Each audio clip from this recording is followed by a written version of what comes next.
Morning, everyone. My name's Al Turner. I'm from CHS, and I'm sort of like the MC for today. So I'm going to do a little bit of a ramble before we start. But first of all, and oh, by the way, this will be audience participation, not on stage, but I'm going to ask you to clap and cheer and genuinely get up for it. So first of all, if you've been to CHS before, can you just raise your hand? There you go, early.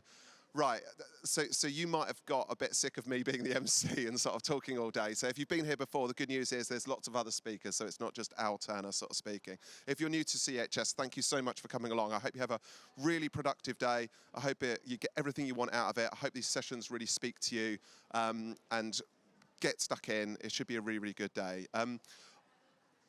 Before I introduce our first speaker, I've got slightly obsessed with sponsors recently, just because I was coming up, I don't know, I've seen a few of you come up on the train yesterday, and we wouldn't have gone up if it wasn't for Avanti giving us lovely first-class train tickets, and we've got the lovely ICC who've been a supporter of the show since its inception. We've got the West Midlands Convention Bureau who've been a supporter of the show, and these sort of things don't happen without them, so I'm really, really grateful for it. But I would like it if you gave a round of applause to two really, really important people, which is the UTAC Millbrook guys and Lighthouse Events, who wouldn't do that. So let's start by getting ourselves up with a round of applause.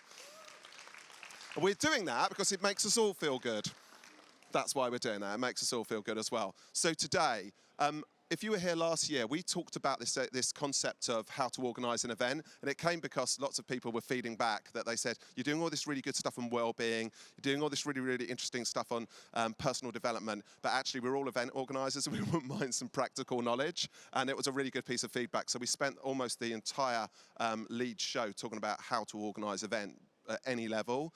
What we wanted to do was evolve this slightly into just how to be an event organiser. So let me tell you kind of what that means. The fact of the matter is I don't need to tell anyone in this room is the job, the process of being an event organizer has fundamentally changed almost over 12 months, certainly over 5 years, even more so into over 10 years. It's fundamentally changed from the amount of pressure you're put under, the amount of different tasks you're asked to do. And one of the things we want to do after we had that conversation about how to organize an event is how to be an event organizer. So what you're going to have over the sort of the course of the day is different panel discussions, different speakers giving you a different sort of insight about how to do your job and how to be in your job. That's both how to look after your delegates and your delegation, but also how to look after your teams and yourself as well. So we're starting off with a brilliant Kelly McCormack who's going to talk a little about event psychology, and I'm really glad there's so many of you here to listen to that. We're going to go on to talk about consent. There's a panel discussion a little bit later on about literally that move of what event organisers now look like at the moment, and then we'll continue to explore that theme. So I hope you can come to everything. You might not be able to, that's fine. There's lots of little bits that you'll be able to come to as well, but that's what's going to be our concurrent theme, which I'll keep on remind you of as we come in through.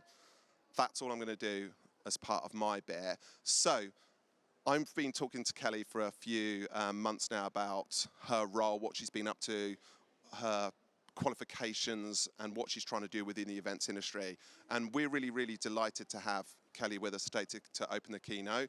She's a really interesting person. She's going to give a really, really interesting speech. I'm going to let you introduce yourself, Kelly, because you'll do a lot better job than me. But we should, as our first keynote, give her a really, really loud, warm, whooping round of applause as she comes onto stage. Kelly! Amazing. Yeah. Can I have another reassuring nod for sound? Yeah, lots of lovely smiling faces at 10 a.m. Well done. Cool. So I'm just going to wait for my slides to load. So to introduce myself, my name's Kelly McCormack. I'm a Midlands girl, so I'm so happy to be here in Birmingham talking to you guys. I was originally born in Coventry down the road, and then I made the switch to East Midlands and live in Leicester. It's very interesting when my boyfriend's a Leicester fan and my family's a Coventry fan. But anyway.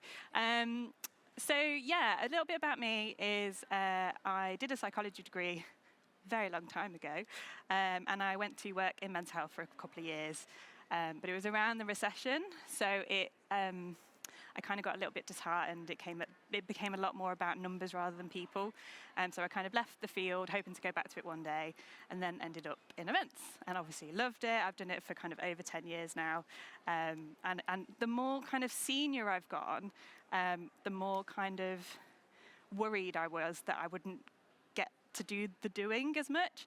So I kind of thought, well, how can I still kind of feel that energy that we feel when we run events? And it felt like to try and merge the two together, so my psychology degree, my events experience, and that's when the Event Psychologist was born, which is a simple Instagram account which gives kind of research bites to event professionals, so you can kind of take away what you want from it, because reading psychological papers is hard and quite boring. So I thought I'd do it for you because I find it quite juicy sometimes, and then you can really kind of take away what interests you the most.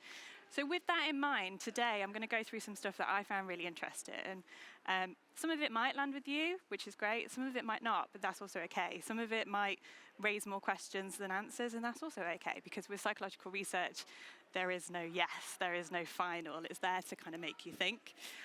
So yeah, let's get started with it.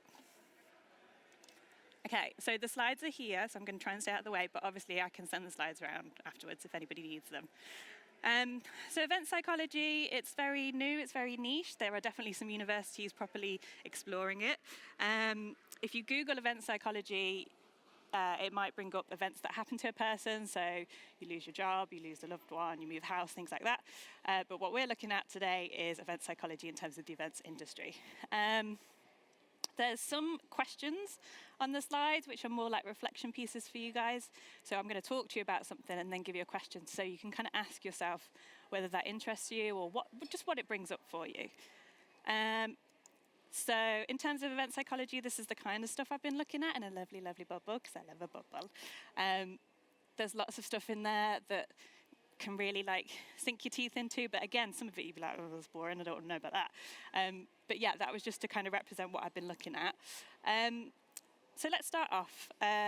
Events are behavioural science. I always cheekily laugh and say events are BS. But what I mean is behavioural science. There's a brilliant researcher called Victoria Matey who's very modern in her research. She's brought out stuff in 2021, which is so recent, especially for psychological research. That I just think that's amazing. And she says, the psychology of human behaviour could be the key to much more compelling events. We spend too much time trying to change the tech, reinvent the wheel, instead of focusing about how our delegates think. She says that behavioural science brings together social and cognitive psychology, neuroscience, and behavioural science, behavioural economics. So there's so many pieces, as if our jobs weren't hard enough as event managers. You've got to bring together all of these pieces as well. So that's the kind of basis of what we're kind of looking at today and what we should be thinking about. There's also a great quote here from Richard Chataway. If you're in business, you're in the business of behaviour, which I think is really, really nice. If you're eagle-eyed among you, you can see that they wrote that in 2020, which was quite a significant year. I don't know if you remember. But the post-pandemic, it's never been more prominent with people's behaviours. People are more kind of empowered to choose what they want to do with their lives, choose what they want to do with their spare time, with their social times, what events they want to go to, what events they don't want to go to. So we need to be more alert than ever, but I'm sure you guys know that. So one of the big things that we start with when we think about event psychology is social psychology. So what are we like in social situations? How do we behave? Beckendorf and Pierce, who I think are the OGs of event psychology, so if you want to read anything, read their paper, The Psychology of Events. It came out in 2012, and they said that the specialised area of social psychology can be defined as how other people influence our behaviour. So how people, whether that's an event manager or an event attendee, influences how we are within the event. And it's particularly relevant to the management of events as leisure activities. So this can be applied to corporate events, to kind of social events, leisure events, whatever. People's choice of events they visit may follow a pattern or be totally unconventional. So a lot of the people walking through the door, you guys included, you might be making decisions subconsciously without even realising. So for example, you might spend 12 months planning your event and you're like, they're going to come in here, they're going to go here, and they're going to go here, and that's great, but then you'll get some people and they'll go here, and you'll go, how did that happen? Why did they do that? But obviously, our subconscious is leading us. We're going to do what we want. And as event managers, you have to just, come with me, come on the journey. A really, really interesting paper came out this year. It's called Beyond the White Paper. It's done by a company called Keith Prowse, who do leisure events and hospitality. They had such a wide range of participants. Oh my God, it was like a huge kind of amount of people that they surveyed, including kind of demographics, ages, all genders. It was just amazing. And what they found was recently that our delegates have short attendance spans. Stay with me, guys. Attending an event for bragging rights ranks lower than quality time with people that we love. And consumers are willing to pay for more access to premium seats or sold out events. So just to come back to those things, short attention spans, yeah, I think I get that as well. We're in a more kind of awareness of a neurodiverse community, so we have to take account of people's different attention spans and not take it personally if someone just needs to tap out. This one was really interesting in terms of attending an event for bragging rights ranks lower than quality time, because I think a couple of years ago, we were in this kind of culture and this ethos where people would come to our events, take a selfie, check in, and then leave. Whereas now, we've kind of switched where people want to be there and they want to stay, but not necessarily post about it. They want to be immersed in that event. And then access to premium seating, exclusive events, or sold-out experiences. You just need to talk about Taylor Swift or Oasis ticket selling. I mean, I know people that live in Birmingham that paid £600 for Dublin tickets, which is a whole extra cost. So obviously these things are very modern, very navigating our social behaviour and our social psychology and changing it like more than we've ever known. So to talk about social psychology a little bit more, I'm going to give you some attendee types that the research is bringing up. I think I've got 3 types. They're very binary, so they put delegates into kind of this or this, and they're very similar. But I think it's just good to point out because it might kind of bring something into your mind. So the first one is attachment avoidance. So our attendees can be high attachment avoidance or low attachment avoidance. High attachment avoidance attendees, they feel uncomfortable getting close to anything. They feel uncomfortable kind of meeting the suppliers or going to the stands. So for these, we can kind of advertise to them to get them in the door that the event is going to bring good feelings for them, that the event is going to provide exceptional quality, including their time. It's not going to waste their time. That the costs that they're paying to be there are worth it. So that's how you get them kind of engaged and get them to book their ticket. Low attachment avoidance, they desire closeness. They want to be in their network and they want to get in the thick of it. They want to make new friends. They want to feel that kind of energy. They're there for that. And it would increase their well-being. So they're there to feel that kind of well-being increase within that moment. Kim was the research group that put these delegates into these 2 kind of groups. And they found that we can kind of gear advertising towards, for low attachment avoiding attendees, if we encourage that there's going to be socialisation at the event, they're in the door, they're ready to go, they will be there. And even if it's low socialisation that they experience, they will still see that as a win. So there's ways that we can kind of tailor our marketing within that. But yeah, the reflection question that I've just added there is, how would you guys identify if you thought about it? Would you be low attachment? Would you be high attachment? Would you be a little bit of both? You might feel differently in different situations. So another attendee type is active and passive attendees. So again, active participants, they've got different motives, they're ready to get involved, they're ready to have a good time on that day. Passive event participants are going to fade into the background a little bit. They're not going to want to engage as much. So you can see the similarities between the previous attendee types as well. Both active and passive attendees, they have a right to be at your event, as any person does. But you might swing between the 2. So you might come in the morning, I'm sure I've experienced this, I'm like, yeah, let's go, oh my God, give me the coffee. And then by the afternoon, it's like, I just need some time alone, please don't talk to me or come near me. So you're going to have attendees that are going to swing between those 2 types. So the question, and I put especially if it's a long day, the question is, so how much consideration do you give as an event professional about these attendee types? Do you think that passive attendees are at risk of influencing your active attendees' experience? So if you've got someone that's really into it, especially at a round table, and they're like, yes, let's go, I want this, and then someone's being really passive and just not giving that energy, is that going to affect their experience? And then the final attendee type is high and low specialisation. So low specialisation, they're not established in their social world, so they're kind of taking their time a little bit. They're more likely to start attending small local events, whereas high specialisation, less constrained, ready to get stuck in, they're interested in attending larger events farther away from home. So Kelly, when she was 21, probably would have been a bit nervous about coming to CHS Birmingham, but it was just down the road from Coventry, 20 minutes on the train. She probably would have done that. If she was asked to go and host an event in India, absolutely not. That wouldn't have been her. Nowadays, I'm the opposite. I'm kind of like, let's go places. But you can see how people would differentiate upon that, especially if someone's early career and they just need to get a bit more time under their belt. So question again is, could an attendee show signs of being both high and low specialisation? And, probably. Okay, so with events and how we run them, there's a really big piece on environmental psychology. So this is probably well in your thought banks.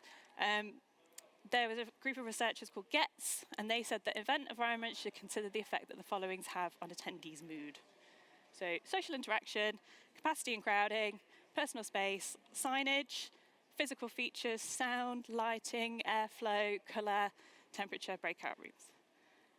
So again, not only do we have to run these events, we have to think about all this stuff as well. It's so exhausting. But hopefully this is kind of in your event plans anyway, or some of it might be. This obviously became very, very prominent post-pandemic when we were trying to get our industry back off the ground. I think we all know about having seating, kind of 2 meters or however long it was from each other. Some people still do that, and I'm here for it. So these are all things that we should be considering in our kind of event design naturally. Simple things like temperature, is it too warm, is it too cold, whatever, the season's changing, things like that. Gordon wrote in the British Psychologist magazine that some of us, well, all of us identify as having 5 senses. So I have to double check. Sight, sound, smell, taste, and touch. But they were thinking that maybe we have a sixth sense of time. So I haven't had time to kind of delve into this, but I think that's so juicy, like a sixth sense of time. Just by show of hands, does anybody feel like they have a sense of time? Alistair, of course. We'll talk. But, your attendees might feel like that, and how are you going to cater to that moment? It's quite an interesting one. I'm going to look into that a little bit more. Okay, cognitive psychology is big when we talk about psychology. It's about how our minds work, it's about how we retain information. So it's a huge topic. I've got one slide on it. We could talk about it forever. But to give you the kind of basics, and apologies if you already know this stuff, we have short-term memory and long-term memory. Short-term memory is kind of your seconds to minutes, how you retain information and then it's gone. Long-term memory is longer, it's minutes to a lifetime. You have explicit memories, which are experiences, and implicit memories, which are skills like learning to drive, ride a bike, whatever. So a really good example is Miller. Research came out in the 50s. I remember it well from my A-level, which is this 7 ± 2 kind of theory, where if you give someone a list of 7 things, they're likely to remember it, particularly the first 2 and the last 2 things on that order. But ideally, you could give someone anything between 5 and 9, and they're going to remember the amount that's there, which is really interesting because there is a theory of marketing that people are going to click that button after the 7th time that they've seen something. So I think he was really onto something there. There's been some really great research in terms of forgetting. There's something called the forgetting curve. And in 2015, Murr and Dross, they found that we lose 90% of new information after a week and only have 10% of that information after a month. So when we're thinking about, I know I've been absolutely awful in past years in terms of post-event, kind of following up with people, giving them the content again, reminding them of what's been said and what we want them to know. So obviously, if that's the case, we need to be a bit more on it and be thinking about what's happening to what their journey is post-event and how we can keep that information fresh in their brains. However, the line underneath it is individual differences. Not everyone's going to fit into this 90% and 10%. Some people might have really good memories, and I am envious because mine is so bad. But, if we can try and think about just retaining that information, we might be able to just have a better post-event plan. With that, in order to get something from the short-term memory to the long-term memory, this can be done through repetition, meaningful association, so associating an emotion with it, and deep learning. So again, that's like the skills, learning to drive, learn a new job or whatever. The question for you guys is, how can you make that content memorable? How can you make it stick for a longer time and pull it into that long-term memory? Music psychology is really interesting. Music psychology as a thing covers kind of theory, musicians and musicology, so how kind of musicians work and how people listen to music. But it obviously releases dopamine, which is a happy chemical. So we want that happy chemical coming through our delegates. There was a really good study in 2013 by Schaefer and their colleagues, and they gave a huge amount of statements to a massive pool of people and asked them about music and how it kind of affected their lives. Some of the questions included, music helps to reduce my stress and anxiety, and it provides a pleasant ambience for conversations. So, you know, it was coming across as a really positive thing. But also you might have people that don't want any noise, they need that silence. So how do you cater for both of those kind of groups? So yeah, the question there is, how do you feel about playing music at events? What music would you choose and when? For example, years and years ago, I had a very, very, very high-profile dinner that I was organising, and I was like, we'll put some nice jazz in the background, just get them in the mood, calm down.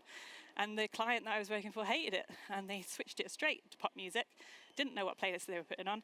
There were some explicit lyrics in there, but they were happy with that. So who was I to tell them that that was weird? But again, you need to make these decisions then. What kind of playlist you're going to put? When are you going to play it? You're going to play it for the whole event or just some of the event or whatever. Shout out to the beautiful musicians this morning. I thought they were amazing. Psychology of elite performers is interesting as well. So obviously we would love to have a great keynote at our events, a celebrity maybe, or someone of significance that can really push the cause that we're asking for, push the message that we want.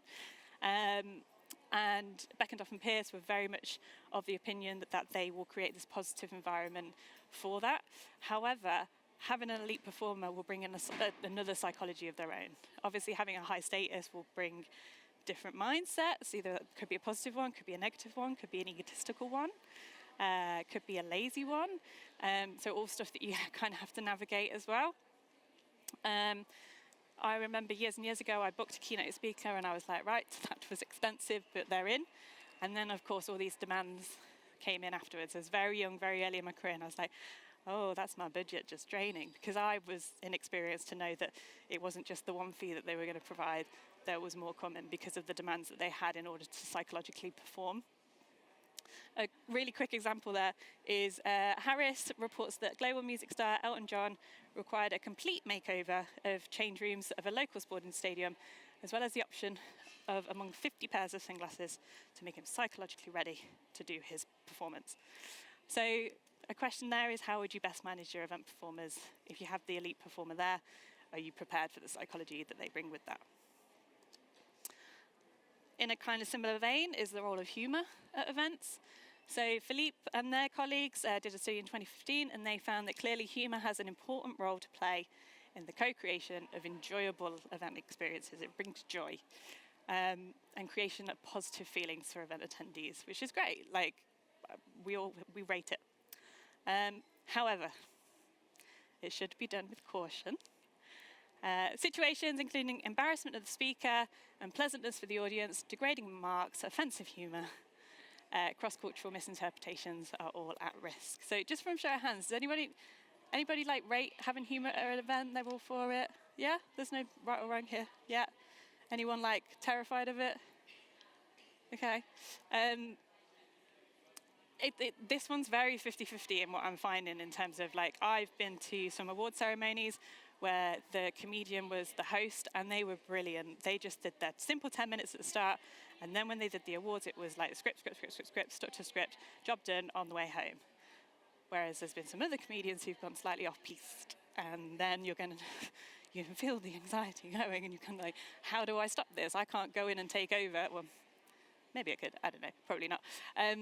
You just kind of like, you're trying to control every situation and you can't. Also, I'm quite a giver. If someone's like dying on stage, I like to like help and support and laugh. But I think there was like a hair of a second where I nearly was trying to support and laugh at a very offensive joke, and I caught myself before I did. Because I was trying to help that person, trying to help them along because I'm helpful and people pleaser or whatever. But if I've been in front of colleagues and like actually laughed at that joke, the reputational damage is like huge. So there's so many, I'm not saying don't use humour at events, I think humour at events are great, but obviously even the researchers are saying do it with caution. So yeah, the question there is, how do you feel about including humour in your events? Okay, psychological value and psychic income is really, really juicy and really, really interesting. and really, really hard to understand, even for me. So I'm going to try and explain it, but this is something that always comes up in further discussions, and I'm here afterwards if anybody wants to try and discuss this a little bit further. Psychological value, look, they're very interchangeable, these two terms. Psychological value looks at how an event was worth someone's precious time, energy, and enthusiasm.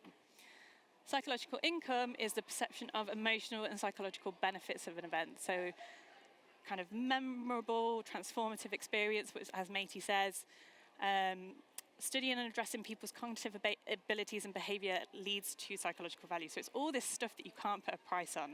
So the feelings that they're having, the emotions that they're having, the memories that they take with them is all known as psychological value. So, of course, you can kind of get this in your feedback forms or your interviews on the day, but it's so hard to measure, but it's the stuff that is really going to make the difference. And I don't think there's any harm in trying to measure it in a budgetary form. So you could try and put a price on, you know, the amount of smiles that you got at an event, or the amount of feelings that someone reported that they had, or just those one kind of line emails just saying how important that was.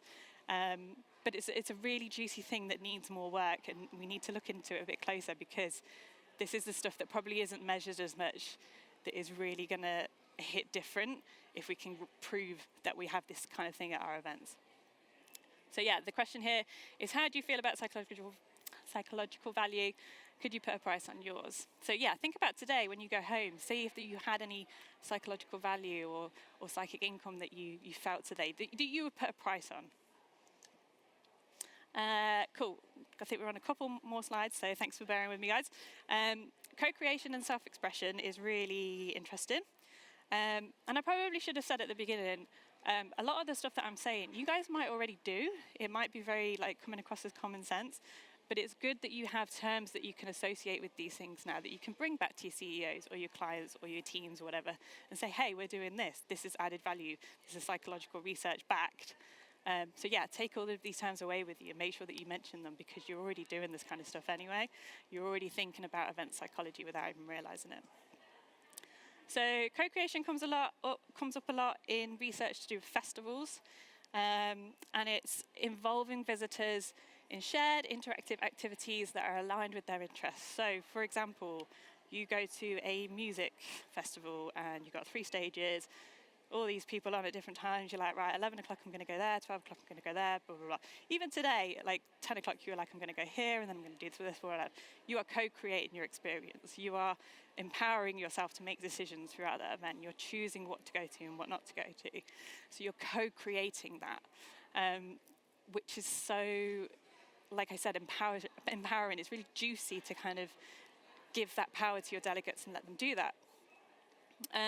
Similarly, Greg Richards, who was the guy who did the quote about business behavior in business, they did some research on the Lantern Festival in Hong Kong, and they found that the more that visitors had self-expression, the more satisfaction they reported. So I think these two things go hand in hand. You want to be able to co-create your experience and say, right, I'm going to do this, blah, blah, blah, blah. But you also want to be able to express yourself and feel like you've got all of your thoughts out, or you've got all of your energy out, or whatever it is that's bringing up. You want to feel like you've got an outlet for that. So hopefully we have time at the end for questions where you guys might want to ask me some stuff. If you go away from here not having been able to ask the question that you wanted to ask, you haven't been able to express yourself. And that can lead to some kind of feelings of resentment, some frustration, some disappointment. Is it going to affect the way that CHS went for you? So we need to be able to co-create, but we also need to do self-expression as well. So lots going on. So can you factor more time for co-creation and self-expression in your events? Okay, yeah, we're right near the end now. This is probably my favourite thing to talk about, which is paradox of choice. Has anybody heard of this? Nice. It's so juicy to me. It's so interesting. It came around in the early kind of 2000s, probably even way previously before that. But it was coined after research finding that when people have too much choice, they become paralyzed and cannot make one. Now, someone who, sorry, a little point at your colleague there. As someone who's massive with FOMO, this is mad to me, because I would have to make a choice. But it's so interesting. And it came up when I went to a conference, because at the moment I work in higher education events, and I went to a conference and they were talking about UCAS, and I don't know if anybody went to university, and it was UCAS, you make 6 choices, you narrow it down to 2. They were saying that students today are so paralysed by the choice between the 2 that they'll just go, nope, and they just won't make one. And yes, they'll go to college or they'll do apprenticeships or whatever, and that's great for them, but they're so paralyzed by this choice, even though there's this wealth of information to them, more information than ever, that they just are like, no, can't choose, which is mad. I also understand the irony that in the last slide, I was like, you need to give your participants choice. So much choice. You need to give them all the choice. And now I'm saying, if you give them too much choice, they're just not going to make one. So I understand how researchers can be quite conflicting. In 2004, psychologist Barry Schwartz said that having too many choices can cause stress instead of happiness. We make less decisions when we're given more options. Really, really interesting stuff. And then the Kozan in the University of Leiden blogged that there's this internal blame. We're so worried that we're going to make the wrong decision that we just blame ourselves before we've even done it. And I imagine people can feel that with their daily lives about anything when you're trying to make a decision. It's hard, but also the blame will force people to kind of not make a decision. Will that internal blame cause someone to not come to your event? Maybe so. So yeah, just the final bit there is how can you consider the paradox of choice in your planning? So I think that's the last thing. Yep, so there's more to come in terms of what I'm going to put on the Instagram, lots more topics to kind of go through. So this is another bubble. And then, yeah, that's my last slide. So this is all my details here. This is the Instagram, so go on there, have a look, see what you think, see if anything lands. I'm always there for messages or whatever, DMs. And yeah, it's been my absolute pleasure to talk to you guys. So thank you so much for spending your morning with me. Round of applause for Kelly McCormack. Sorry, I was sniffing. Yeah. Thanks so much. Yeah. On that theme, Kelly, I'm going to ask, look, if you have a question, by all means, raise your hands and we have someone with a mic, and I don't mind jumping in as well. But one of the things we've been doing recently with CHS is just encouraging people not just to ask a question, but to make a point. So I usually say it's because we don't always have experts up there. There's as many in here, but to be fair, we've got a really expert there. So I don't know whether anyone's got something you want to add to this. Oh, yeah, look at that. Go on, go for it. It was just more to do with the attachment avoidance and all the different types. Like, have you found a good way to incorporate everyone?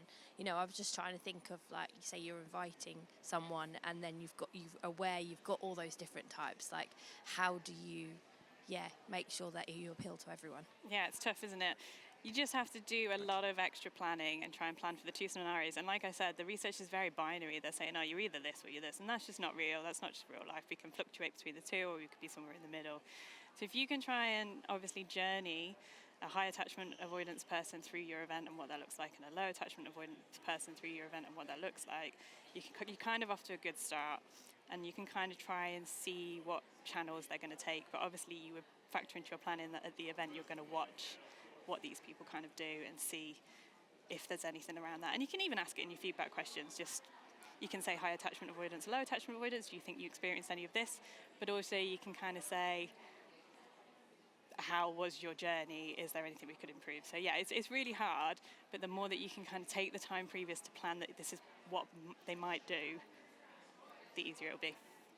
Thanks, I appreciate the question. I think there was another question at the back. This lady here, sorry.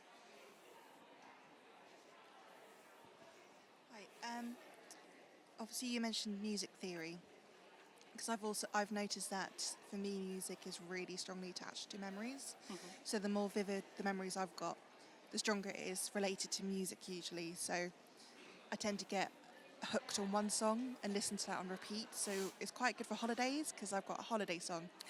But obviously you were mentioning that different people like different types of music, and obviously you've got to think about the type of music to have.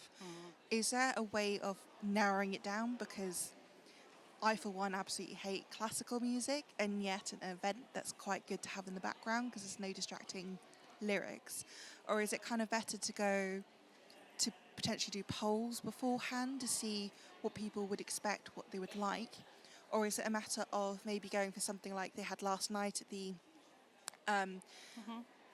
pre-event, which was it was obviously the trio of a trumpet, guitar and double bassist who were playing pop songs, but obviously it wasn't exactly pop songy, it was more kind of classical instruments, but with the twist that everyone seemed to be enjoying themselves and having fun to go along with it. So is there a way of narrowing down that choice, really, was my question?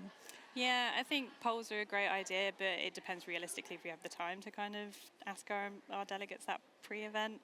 A lot of this stuff is always trial and error, so we've just got to get out there and try it and see what happens. A different way of looking at it is on Spotify now. There's the most that I've ever seen in terms of bilateral stimulation music and kind of sound waves and stuff. So that might be a happy medium because it's supposed to regenerate your kind of attention and keep you going whilst you're kind of absorbing content in it. So maybe there's something in that you could start off with, and if people were like, oh no, what was that? Then you know that's an out. But yeah, trial and error with a lot of this stuff. Thanks for the question.